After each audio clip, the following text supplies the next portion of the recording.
Hi, Chaplain Eric. How you doing, Wing? You well? Yeah, nice to know you. So today, I would like to ask you your testimony as a chaplain in your workplace. So first of all, I would like to ask you, why are you become a chaplain at this juvenile temporary detention center? Hmm. Yeah, that's a good question. Yeah, for me, my journey started. So beforehand,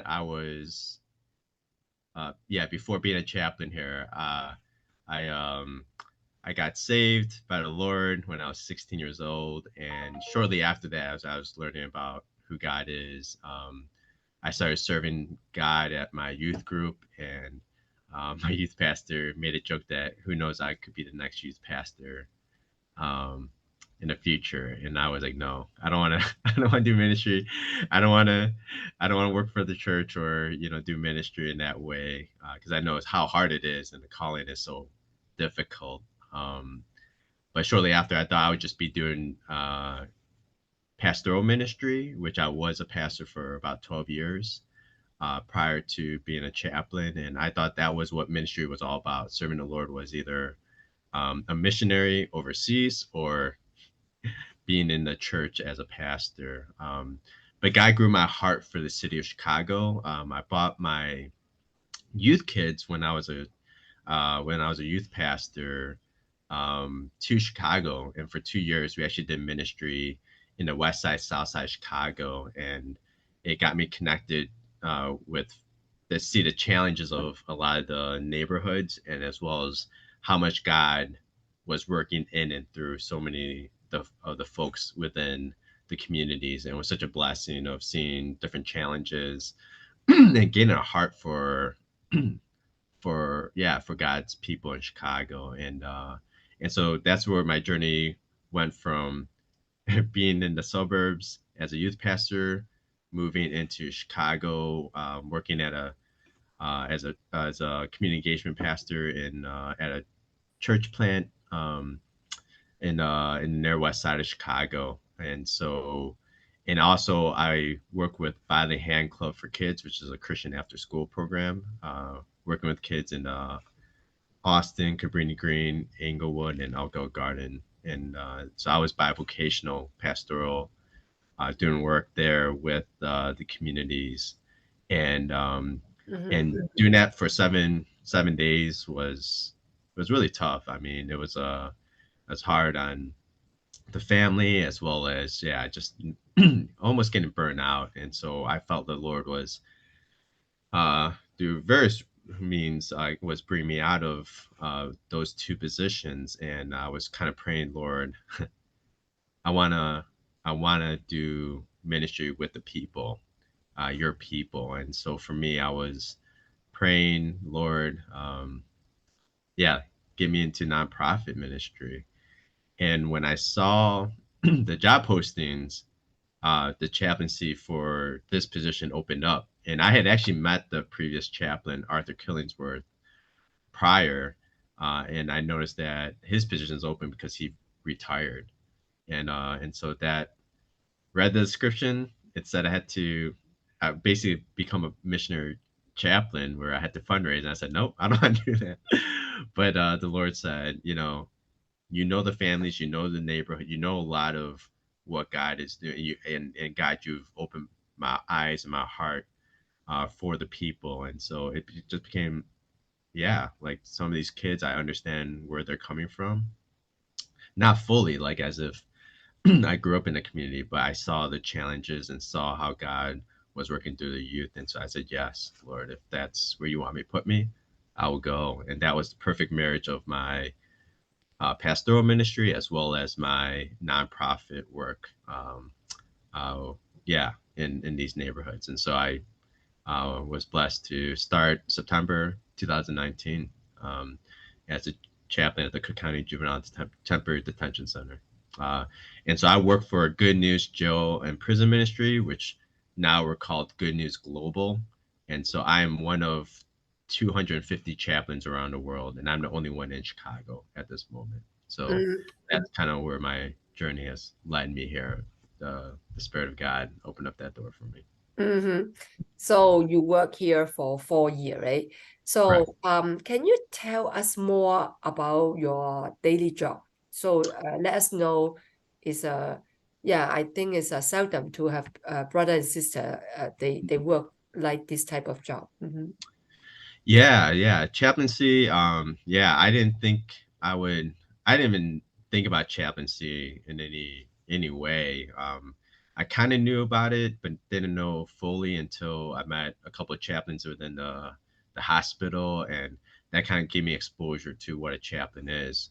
Being able to be a spiritual figure, a spiritual um, blessing within an institution, a state public institution. And so, so for me, I'm basically a pastor within my facility, and it's a blessing. And so for me, the process was really trying to uh, figure out which which organization to be a part of. And I know some are hired directly from uh, the institution, or some are just invited in, and it's only through another organization that plugs people in. And so for my organization, that's what they do. So Good News Global, they work with the facilities. We actually work in 22 states in the United States, and we have 72 of us plugged into different facilities locally, domestically.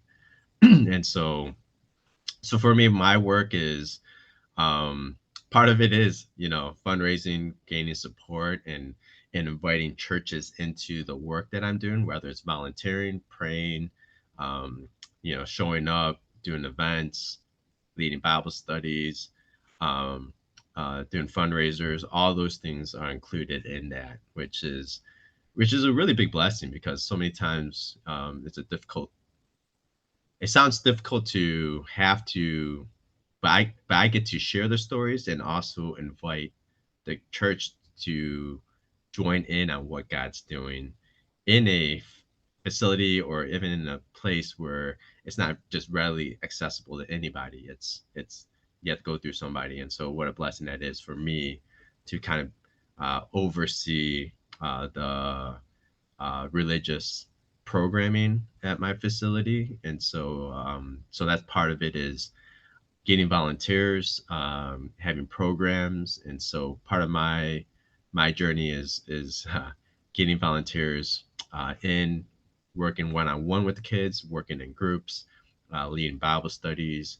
We do pizza parties, which is called adopt-a-pods. And so I have churches, even when we had volunteers coming in, I brought in my laptops to Zoom in the various churches to host the pizza party. So they delivered it. I picked it up, brought it up to the room, put them on uh, put on the laptop, and they're able to speak with the kids for about 30 minutes. Just encourage them with the Word of God, to praying with them, sharing prayer requests, and yes, it was really meaningful. It's only this year, 2023, the beginning, that my volunteers were able to physically come back, and so I'm working with them, bringing them in, and working with the kids that way. And so part of my responsibility. Part of my responsibility is also making sure the kids get religious material that they want. And so primarily, we obviously hand out the Bibles. But there is some kids that prefer different religious materials, and so we'll make sure that they get that as well. But overall, that's kind of my responsibility, is overseeing the religious programming and bringing the volunteers in and out of the facility. Mm-hmm. So, Chaplain Eric, I'm interested to know about the age range of your kid, and also how many you need to take care right now. No, good question. And so yeah, so the demographics of my facility is, I am Cook County Juvenile Temporary Detention Center. So Cook County, that's, do you know how many zip codes that is, Wing? Yeah, I was surprised too. I didn't think about it too much, but it was like, I found out there's over 220 zip codes. Wow. Yeah, and so for me, I was born and raised in Palatine. that's Cook County, right? So that's like 45 minutes, northwest out, right? And Okay. so all the kids who get arrested within the county, they come here. And so currently I service about between 180 to 200 kids on a daily basis. And so we see about 3,000 kids on an annual basis that come in and out of the facility. Mm-hmm. And so majority of the kids are males. And so currently right now, on this day, we have 197 kids and 10 are females. So the Mm-hmm. rest are, um, rest are males. And so our age breakdown is normally we see more than like about 70% of the kids are 16 to over 16 to 17, 18-year olds here.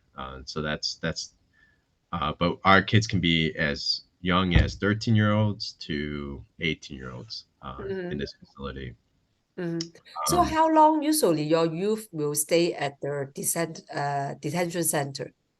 yeah, so they'll on average, what I was given is that on average for the boys it's 33 days, and for the girls it's 22 days. Mm. Yeah, Okay. so there's a short turnaround, but we do have kids who have stayed here for 6 months. We had kids, I had several kids stay for like 3 years here. Mm-hmm. Really based off of their case. And so what makes us the temporary detention center is that when a kid gets arrested within Cook County, they are brought into our facility, and we have I think over 20 courtrooms here at my facility. Mm-hmm. And so we are the largest youth facility in the nation. Mm-hmm. Um, and so kids have a court date once a month, and the judge will make that decision whether to keep them here or to send them back home on probation or on an ankle monitor or just found innocent, right? And so they get to go home. So yeah, they're just all waiting for their case to get settled at this point. Mm-hmm. So you get a chance to Bible study with them, tell them about God, right? Right. So do you have an estimate how many kid percentage within that short time they stay at the detention center, they will finally believe in Christ? Uh, That's hard to judge, but mhm, the times we do report when a kid specifically, accepts Jesus. And so for this year, we have about 50 kids who have personally, verbally accepted Jesus Christ as a Lord and Savior. Um, mm, we've had over 2,000 personal ministry touch points with the kids, so meeting with them one on one or within a Bible study. So we've done a lot of ministry that way. Uh, One of my personal favorite stories is, alluding to that is, uh, we had, so this was during pandemic, and I was by myself. So all my 50 volunteers that I had before was shut down. They said they can't come in. You can come in, but yeah. And so I was left alone by myself with like 200 kids. I was like, what am I doing? What am I going to do? And I was pretty new as a chaplain too. So I was like, Lord, I don't know what to do, where to go. I don't even know which pod to go to. And I still remember, Lord, open that door where I remember I hand out Bibles. I have like a printout of the gospel and how to follow Jesus and how to, just know that Jesus wants a personal relationship with him, with them, and wants them to walk in the newness of life with him. Um, and so I go to this pod, and it's just a random pod. I'm just, I felt like I'm just gonna go to the pod. I remember one kid, I was like announcing myself in this pod. So the pod is a large room. There's separate individual rooms in it, but there's a common areas, common tables, TV room where the kids within that pod. So it could be like 6 to 12 kids in a pod. And so I go up to this pod and I say, "Hey, I'm Chaplain Eric. I'm here to give you a Bible, pray with you, or even give you resources when you leave from here. Can connect with different organizations in your communities." I remember one kid, Abel, shoots up and says, "Chap, I need to talk to you." I'm like, "Oh, all right." I was like, "Hey, uh, yeah, do you need a Bible? He's like, oh, I already have that. And I read that slip of paper inside of it the other day, and I accepted Jesus, and I need to know how to follow him. And for me, it was like, Lord, what is happening? It's like, Lord, you truly love your people, and that you are truly seeking and saving the lost. And it was such a relief for me as a chaplain, because it was just like, I was like, man, I had to do all these things. I have to meet with all the kids, and if I don't meet with them, that they're not going to get any spiritual care. But that is just like the spirit of God was like, Eric, don't forget who I am and how big I am. That I never slumber. I'm always at work, and I'm always looking forward to meeting with my precious lost children, and I will make my name known. And it was such a blessing. And so I worked with him for about a month, and before he got released. And I found out that he um, actually his dad actually accepted Jesus 6 months ago, before he accepted Jesus. And everything clicked in his mind why his dad was so different. It was such a beautiful picture of what Mm-hmm. God was doing. And um, yeah, so that's kind of a little taste of what God's doing here, and how I'm joining what He's doing, and get the privilege of seeing that happen. It sounds really great. God gave you a very good fruit uh Amen. before you do a lot, right? Yeah, So right. yeah. So beside that is there's a good side. I believe there are tons of difficulty. Can you share with us some difficulty you face with this kid or Yeah, youth? So and let us know more about the other side. yeah. No, yeah, yeah. I think the challenges are, you hear the stories that and how and where the kids are growing up from. There's so much trauma, and there's so much lack of resources that is available to a lot of the youth here, and specifically, the west side and south side of Chicago. What makes up most of the kids at my facility, which is probably the biggest challenge. Is it's such a devastating system that really affects black and brown kids mostly. And for me, it's hearing their stories and the challenges that they face. And a lot of them, when you hear these stories, you so one story is, one of my kids that I met with and I worked with a year and a half here. He was sharing his story, how um he was a third generation gang kid. So his grandparents were involved in gangs, his biological parents were involved in gangs, Mm-hmm. and it's just like, if it was me, like, I don't think I could survive that. I wouldn't be able to figure out a different life, just because that is what he knows. Um, I think those are heartbreaking stories of knowing that many of these kids face challenges that could never understand. Mm-hmm. And they're and some of the reasons why they're even here is because of just their environment, to be honest with you. And I think that's where the challenge is, of hearing this, and also asking and trying to figure out, connecting the dots for the kids. And so for me, that's why I have printouts of nonprofits, churches, west side, north side, east side, south side Chicago, so that I'm praying and hoping that they would put themselves in a better position by being part of these programs, by being part of trusted local churches, where they can really, yeah, just have a chance to be surrounded by people that believe in them, who believe in God and will pray for them and teach them about the ways of the Lord, and also walk with life with them. And so Mm-hmm. that's the biggest part of it. And and also giving these kids hope. I think that's the biggest part of it. It's like, A lot of these kids don't know how to do better. They want to do better. They don't want to come back. But yeah, and we know that the answer is the Lord, you know, and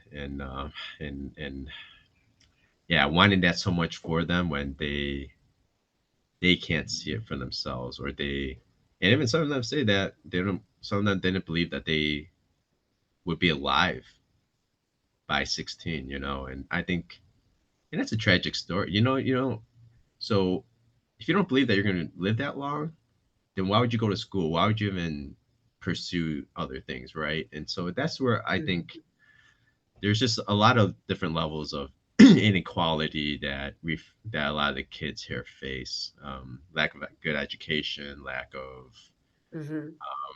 of food deserts. You know, they don't have, yeah, access to fresh foods and affordable things. So, you know, affordable housing as well. So it's just everything's just really tough to see this thing stacked up against them. But if it wasn't for God, if it was the Lord, you know, we have hope because, man, the Lord is at work. He wants to do so much in and through these precious children that He's made in His image, and that's why keep on going and Mm-hmm. keep on trusting.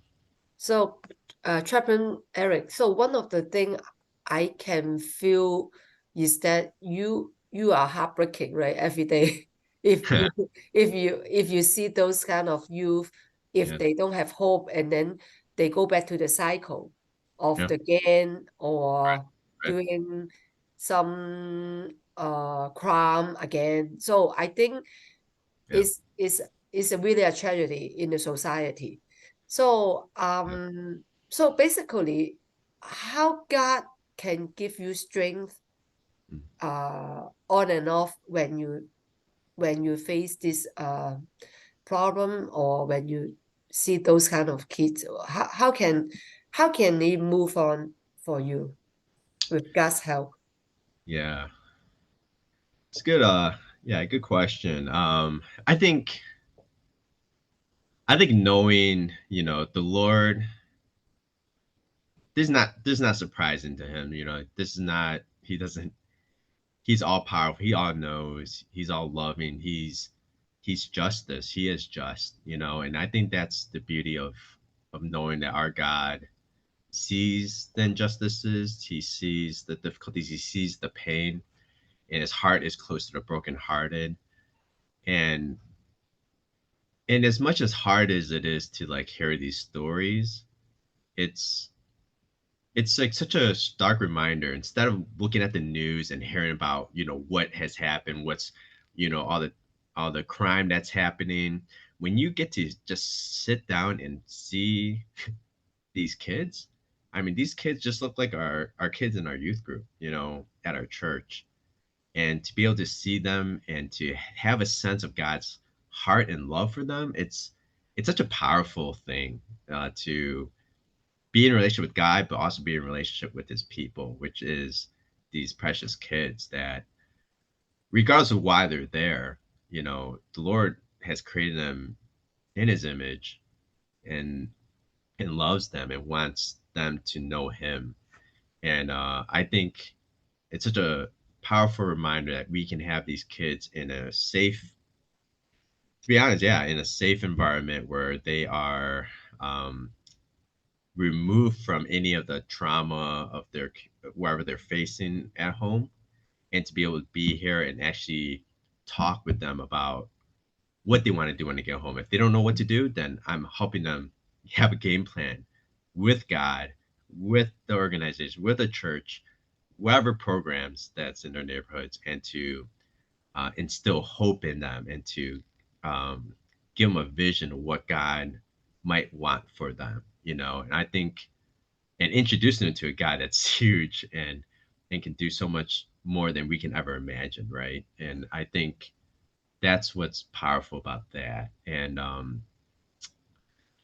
my also hope is that I find is having churches being involved, including your church wing, is like having the body of Christ come together to want to support and bless these kids with pizza parties, with Bible studies, with meeting with them one on one, with folks generously giving to my ministry so I can continue to do what I do is that's incredible.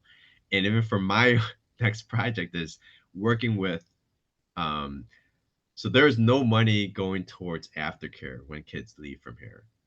And so my hope is to bridge relationships with organizations, churches, so that they can be the aftercare when these kids leave, and to have that support when they go home. So that's kind of in a nutshell. That's kind of what brings continual hope and perseverance in this ministry. It's the Lord.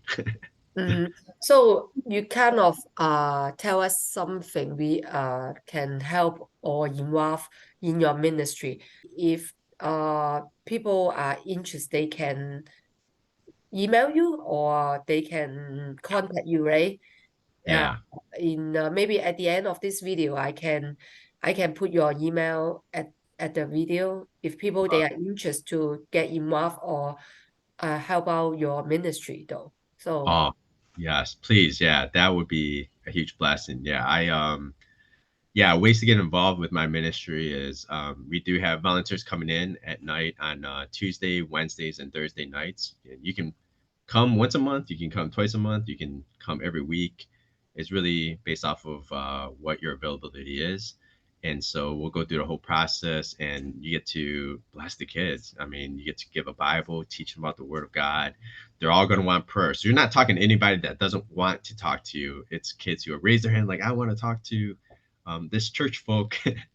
I want to get a Bible. And so you have an opportunity to share God's love, God's care for them, and pray with them, because they just desperately want to leave and to do better when they come from here. You can do that.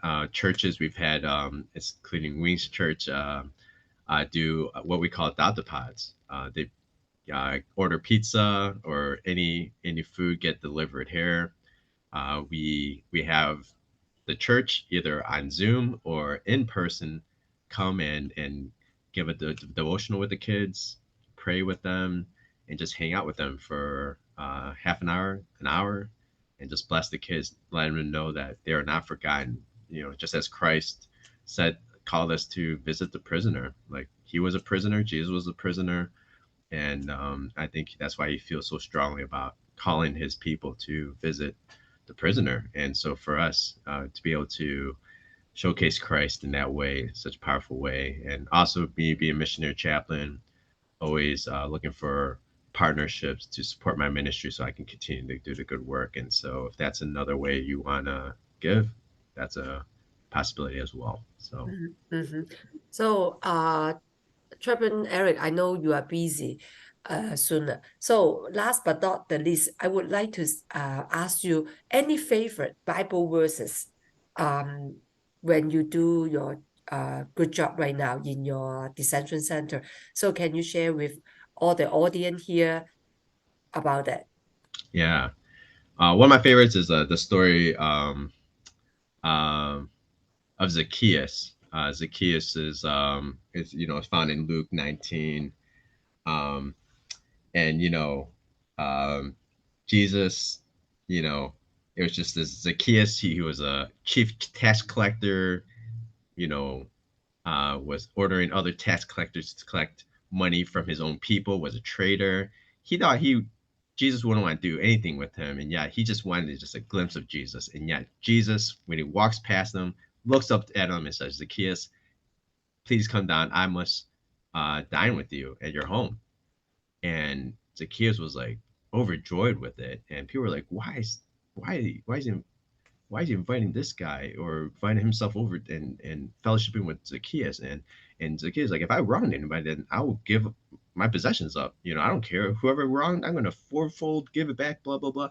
And at the end, Jesus says, today salvation has come to this house, since he is also a son of Abraham. For the Son of Man has come to seek and to save the lost. And when I look at folks like him, and even kids or whoever it is, even for myself before I knew Jesus, it's like, man, Jesus cares so much about the lost. And for those who don't know him, that his heart is always longing for bringing people in. Another verse is John 10:10, which is, the thief comes to steal, kill, and destroy, but I have come to give life and life more abundantly. and just a stark reminder that, Satan's out prowling around wanting to steal, kill, and destroy, but Jesus has come to give life and life more abundant.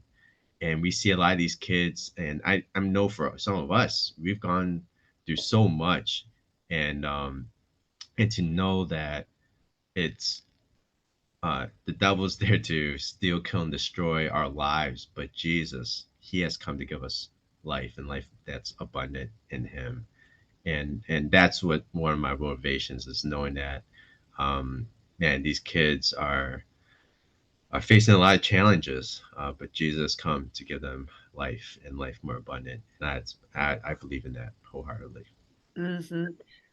Okay. I really pray that God will bless your ministry. Is very meaningful Thank you. in Thank this you. city. So thank you, Chaplain Eric, today. Thank No, thank you so much, Wing. Yeah, thanks for your heart and, yeah, getting the word out. So really appreciate you, and God bless you and your ministry. And we're gonna be a partnership with your church, so we're gonna see each other. So Oh, okay then. Okay, bye bye. yeah, have a good day. Bye. Okay.